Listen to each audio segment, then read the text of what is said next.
in Augusta. Brittany Travel on your side. An unbelievable sight in Colorado. Look at this. This wildfire sends a massive cloud of smoke in the air. People near Fort Collins taking pictures of it. I mean, wouldn't you? My gosh. The so-called Cameron Peak fire has grown to more than 167,000 acres. It's been burning for 2 months now. Right now, it is 56% contained, but strong winds and dry air this weekend could make things worse.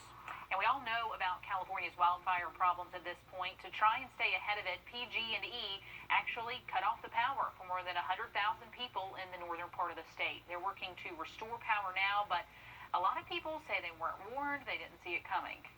I was at work and our power went out, man, and, nobody knew. As a teacher, if the power does go out, it affects the learning of, my students.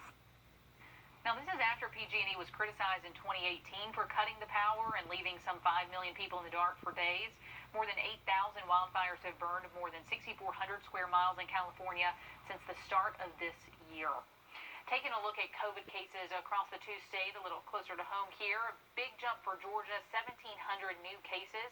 That's the biggest daily rise in almost a month, so not heading in the right direction there. 65 more people have died. In South Carolina, new cases staying below 1,000 with 5 more deaths. Allendale and Bamberg counties still have the highest rate of cases per 100,000 people across the entire state. So per capita, Allendale and Bamberg counties not doing great. At our local hospitals, we have not heard from AU Health yet today, but University has good news to report. They've seen no new cases a day and have 2 fewer COVID patients in the hospital. Doctors Hospital and Charlie Norwood saw just 1 new case each. Doctors also has 1 fewer patient in the hospital, and we expect to hear from Aiken Regional again on Monday. A coronavirus relief package still up in the air right now in Washington. House Speaker Nancy Pelosi and the Treasury Secretary say they've made some progress on negotiations for a package worth at least $1.8 trillion. That is a lot of money.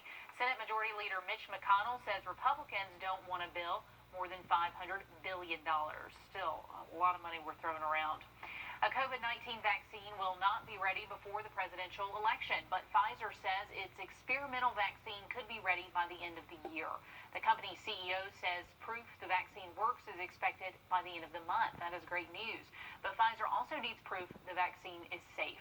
That pushes authorization of the vaccine until late November at the earliest, they say. With just over in mind, Americans are torn between going on vacation and staying home because of the pandemic. In a new poll from AAA, about 2/3 of people are not sure if they want to take a trip. For people who do plan to travel, though, especially around the holidays, about 80% will travel by car. But the Department of Defense says if you do want to fly, there's a low risk of actually getting COVID. That is, if you wear a mask, and just about every airline requires you to now. The DoD did a study using mannequins and found onboard ventilation systems got rid of almost all airborne particles from an infected person wearing a mask. But researchers say the study did not include human behaviors like moving on board and interacting with others. So if you just stay very still, I guess, and don't ever breathe or move or blink, then I guess we're all going to be okay. Guess so. Wanted to check back in on the memorial for 12-year-old Edward McKenzie Jr. as they are getting ready to get together and remember his life cut much too short with a balloon release. But Jr. was inside his home in Aiken, right here on this street, when shots were fired from outside, hitting him. Authorities say his house was targeted, but they have not said why yet. Outside, it looks like they shouldn't have to worry about any showers for that. It's the low 80s, low to mid 80s as we wrap up our week with mostly sunny skies, guys. Starting today, you can now pre-order the newest iPhone, and this always has people wondering if they should upgrade. With new phones coming out, you can find some deals on those older ones, but you might run into some problems. Our consumer tech reporter, Jamie Tucker, runs through your options. You can take advantage of Apple's new iPhone 12 release by buying a phone from the last couple of years. They're still great phones, and Apple has made them cheaper, dropping the price by about $100. But if you decide to buy, sell, or trade a smartphone, there are some things you need to know before you pull the trigger. All of the major carriers and Apple allow you to trade in your old phone. You won't get cash, but you will get the trade-in value applied to your monthly bill. If your phone is 4 to 6 years old, trading it in will save less than $10 a month on your bill. You might get more if you buy or sell on Craigslist or Facebook Marketplace. iPhone 11s on Craigslist sell for about $200 to $500, depending on storage, while iPhone 7s typically sell for under $200, or sell it to a company like Gazelle.com. An iPhone 7 in good condition there with light signs of use is worth about $58 paid in cash. The Samsung Galaxy 9 is $99. Before you trade or sell a phone, back it up to save all your photos. Download Google Photos and save them to the cloud. After that's done, go to Settings in General and erase all content and settings. Remember, this cannot be undone, so back it up first. And if you're buying a phone from someone off of Facebook Marketplace or Craigslist, have them meet you at your carrier so you can go inside, make sure the phone works, and make sure it hasn't been stolen. If it has been reported stolen, the carrier cannot activate it, and you will be able to use it. That's What the Tech. I'm Jamie Tucker. Now, if you do want the newest iPhone, you can now pre-order those. The phone comes in 5 colors, costs around $800. That's the lowest model one. But if you pre-order, they'll be delivered next week. At this point, though, the waiting list is 3-4 weeks, but it's expected to be available in stores next Friday. But she had to get up pretty early for that. It might be the photobomb of the year. See what happened when a former NBA star came across a couple's proposal. I'm John Ossoff, and I approve this message. A sad day for some soda drinkers. Tab, a really popular drink from the 60s and 70s, is being discontinued. Coca-Cola's first ever diet soda has maintained a small but very devoted cult following over the last almost 60 years. Coca-Cola is working to streamline production. The company says it's one of several underperforming products being eliminated by the end of this year. They're also getting rid of Odwalla juices and Zico coconut water, and never heard of either. So, wait, Odwalla, yeah. Is that the colorful juice? Anybody? You know, in those little square bottles? I don't know if they're that important, but they're going away anyway, so hope you're not attached. We're using Zoom a lot these days, but the next call you may make could cost you. This week, Zoom announced a new option for people who want to hold virtual events and charge people for them. It is called On Zoom. Each On Zoom live stream can have up to 1,000 people call in. If public, your event will be set up in a directory for people to search. You can even sell tickets to people. That is 2020. 12 tickets for your virtual event. For now, the company will not take a cut of the admission price. For now. We all know as our dogs get older, they aren't as energetic as they were as puppies, but a new study shows it's not just their energy that changes, but their personalities do too. Researchers looked at the personality of more than 200 border collies ranging in age from 6 months to 15 years, and results showed attentiveness and problem solving improved until the age of 6. Excitement for new situations declined after the age of 3, but one thing stayed the same: they always want to socialize. This picture was supposed to capture the moment of a proposal, but all anybody can look at is former NBA star Dwayne Wade right there in the background. I mean, just look at that reaction. He's so moved. I love it. He then decided to join in on the couple's photo shoot, and the couple posted the pictures on Instagram, and Wade even responded. He said, "It was dope to witness you guys' love. I need y'all's marriage to work. It's now on my conscience." So, no pressure, but hopefully that one works for everyone involved. That's pretty cool. All right, let's continue on through this evening. We'll see. We want to take you back to the memorial for 12-year-old Edward McKenzie Jr. They're getting ready to release those balloons in his memory, but Jr. was inside his home here in Aiken on Wyman Street when shots were fired from outside, hitting him.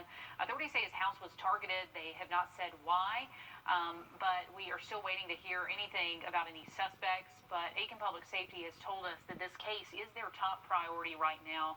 A 12-year-old boy and his family and friends gathered there getting ready to say goodbye. But we'll bring you back here in 5 minutes over on News 12 as the memorial wraps up.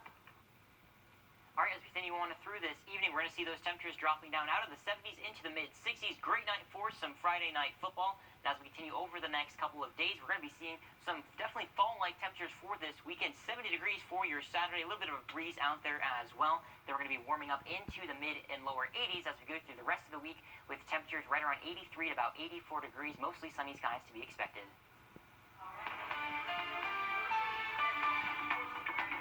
How safe is that? We're crunching the numbers as News 12 continues. 2 minutes, guys. Back to you. A 12-year-old boy taken too early, and tonight his community, family, and friends are honoring his memory. Edward might have been quiet and reserved at times, but he had a really big heart. We have heard that time and time again from a lot of teachers, a lot of family and friends. And Edward Jr. McKenzie was shot and killed last Sunday inside his own home in Aiken. Right, investigators say this was a drive-by shooting, but the house was a targeted spot. We don't know anything more about that than just that. But today, loved ones have been gathering outside his home for a small memorial. We've been watching these live pictures throughout the evening. A lot of people have come out to show support for this family. So many people, and they are getting ready to release balloons. They may have just done that, but just so many people coming together, wrapping their arms around each other, because this community is hurting. When you're talking about a 12-year-old boy, that should not be a storyline we have to say out here. And while we were out there, we heard from a teacher who had this to say about this young man who we've lost. I knew the area. I knew I had students that lived in this neighborhood, but did not expect to see the name Edward McKenzie when it popped up.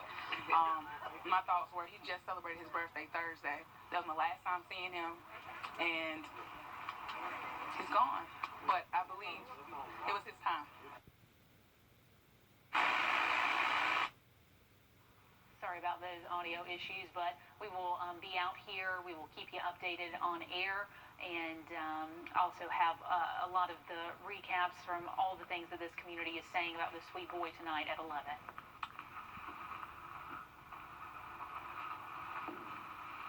This is the catwalk on your side. And Brady, thanks for that. Only 6 weeks left in the semester at Augusta University, and the university now plans to host in-person graduation this December. Close to 1,800 students were contacted yesterday about graduation, and so far about 17% are going. And with the pandemic still very much an issue, is it safe? Sydney Heiberger went to find out. In just the first 24 hours of announcing an in-person commencement ceremony, Augusta University officials tell me about 300 students have already RSVP'd yes. They say they're even going to extend the invitation to spring 2020 graduates who had to have their ceremony online. And while the university says they're confident they can hold this ceremony safely, the numbers now are worse than they were back in the spring. No matter what universities decide about graduation, students know there's pros and cons. Personally, I feel like it should still be online. I actually like the idea of it just because you're going back to some sense of normalcy. Dr. Zach Kelleher says they're taking the risk. They'll do multiple ceremonies and require masks. We're going into this with a very keen idea about being careful, being intentional, and being safe. Back in May, the university decided to hold spring graduation virtually, but now the numbers are worse. On the day of AU's spring virtual ceremony, the 7-day average of percent positives in Richmond County was just about 3%. Now, DHEC reports that number has doubled. Everyone's jumping around in festivity, and you're passing it around. And next thing you know, the following week, you're wondering why you're sick. But the university says there's more that goes into the decision than just the numbers. What we know now and what we knew in May is, I would say, radically different. The students have been good about space and masks. He's calling the plan a hopeful gamble, but he says when it comes to safety, the university won't take risks. Now, Dr. Kelleher tells me these plans are not set in stone. So if the pandemic worsens to a point where the university no longer feels comfortable having that in-person ceremony, they say they'll reevaluate. Reporting in Augusta, Sydney Heiberger on your side. Meanwhile, last week, USC Aiken announced they'll also hold fall graduation in person. But unlike Richmond County, their percent positive averages are lower now than they were seeing back in the spring. DHEC reports back on August 15th when the university had their spring commencement, recent positives in Aiken County were around 20%. Now the 7-day average is sitting around 11%, so heading in the right direction there. The first week of early voting in Georgia is in the books. A Butler High School student in hot water after bringing a gun to school this afternoon, then posting a picture of it. Officials say the student took the picture in what looks like a school bathroom. School officials say when they tried to pull the student aside, the kid ran away from campus. New at 6 o'clock, Columbia County adding 22 school positives to their weekly report, 13 students and 9 staff members. Across the district, 31 students and 18 employees currently have the virus. Both are less than 1% of their respective total. In Richmond County, more than 35 total positives among students, and we have Aiken school numbers up on our website. I wish I had a bell to ring, but you probably just hit mute. I know this is a familiar thing to see, these red kettles like this one, but because of the pandemic and all things that are 2020, the Salvation Army is looking for different ways for us all to help out this year. But this year you can donate through their virtual Red Kettle concert, and that's not the only way you can help. The Salvation Army looking for local musicians to perform for us. There's great need in this community for funding, and we'd like to invite artists and singer-songwriters to submit videos to be part of our Red Kettle concert. All the money stays local, so be part of a good thing and doing the most good for the Salvation Army. What a great idea. We are really looking forward to this concert. Artists who are interested will have to submit that video and an application. You have until October 31st to do it. News 12 is sponsoring this concert, so all this information is for you up and running on our website. Thanks in advance. The Aiken community showing up and showing out on this food drive today. Organizers collecting things like low-sodium soups and whole grain products. All donations will go to stock school food pantries across Aiken County. And if you're in need of food, tomorrow the Golden Harvest Food Bank is hosting a contactless drive-through. It's at the James Brown Arena from 10 to 2, so make sure to bring your ID.